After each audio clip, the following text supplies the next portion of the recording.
I just wanted to tell you a little bit how I do my morning routine as far as makeup and whatnot. So I've already done all my skincare. I've done my moisturizer. I've let that set for, about 10 minutes or so. I'm going to get my hair on my face. Now, generally, I start with eyes so that if there's any fallout, I don't have to like clean it up later. But I'm just going to talk about foundation today, so I'm just going to do foundation.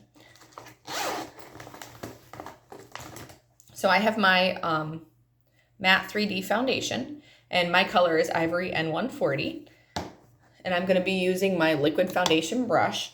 So this is kind of what it looks like. It's a very dense kind of bristle thing. Here we go. So this is what I'm going to be using. I have my concealer, and my color is Deep Ivory. And then I have my lip primer, I have my eyebrow pencil. So this is just what I'm going to be using for right now. Just do a quick short video of how I do what I do. I'm going to be using my, and my foundation primer, because my Time Wise foundation does not have primer in it. If you use CC cream, which looks like this and has a little pump on it, it will have the primer already mixed in, so you don't have to put primer on with that. So I'm just going to get started as I'm throwing things. So when I put out my primer, I only use, hopefully you can see it, about that much. It's a very small amount, and I don't use it everywhere because I have oily skin and I have to be careful.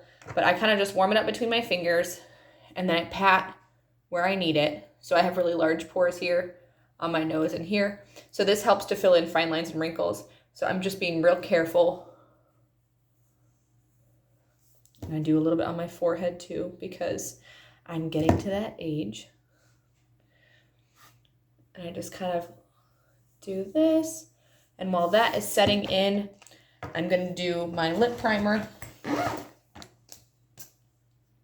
which if you have never used this, this is wonderful. It's like a delicious balm. It's clear. You don't see it. But it helps hydrate your lips enough that you're not going to have the feathering when you put on your lipstick. So, okay. So I'm going to get right into my foundation. So a lot of people take their foundation and put it on their brush or put it on their hand and then pick it up with the brush. I don't like to do that because I feel like it wastes a lot of product. So I'm going to use, hopefully you guys can see this.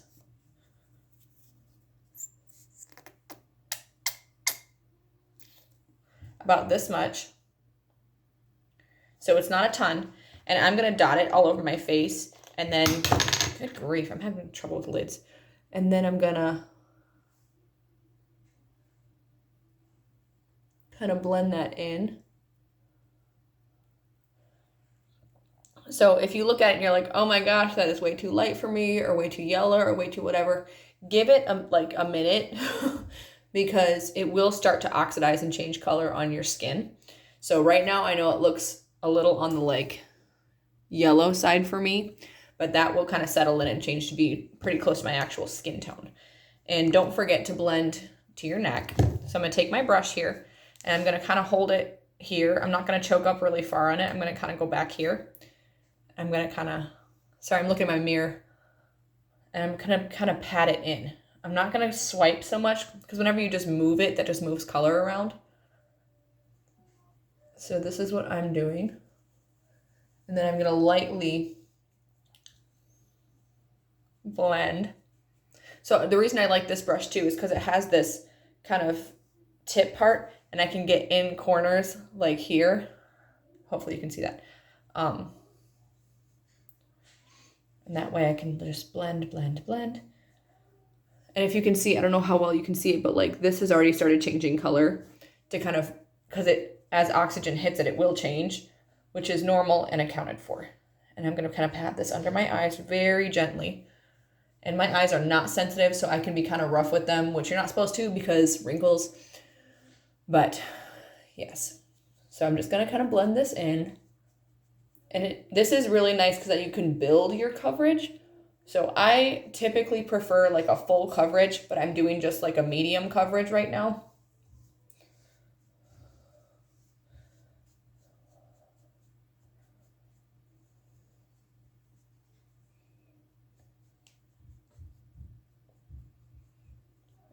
Okay. And be careful of dry areas too, because this will suck that right up and then you'll have a lot of color. Just kind of like if you were to do a self-tanner or something like that. So I'm looking and I see a couple spots. I've had a breakout recently just for hormones because we love hormones. So I'm going to take my concealer and I'm just going to dot a little bit on those little breakout areas. You don't need a lot.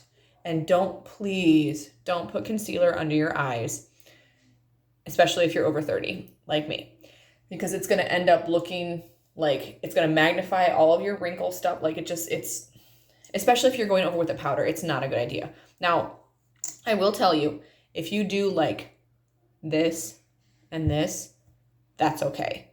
But you don't need to like swipe over the whole area. I understand having dark circles. I have 2 children. I get it. But yes, so don't do the whole area. Just do a little bit and then you can blend out a minimal amount of product. That way you're not wasting all of your product, but you're also getting that coverage that you want.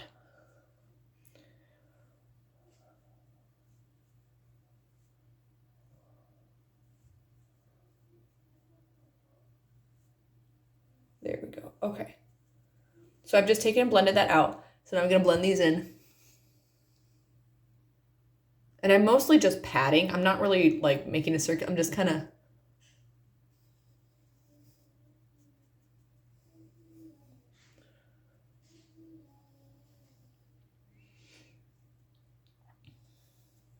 And then I'm going to kind of blend.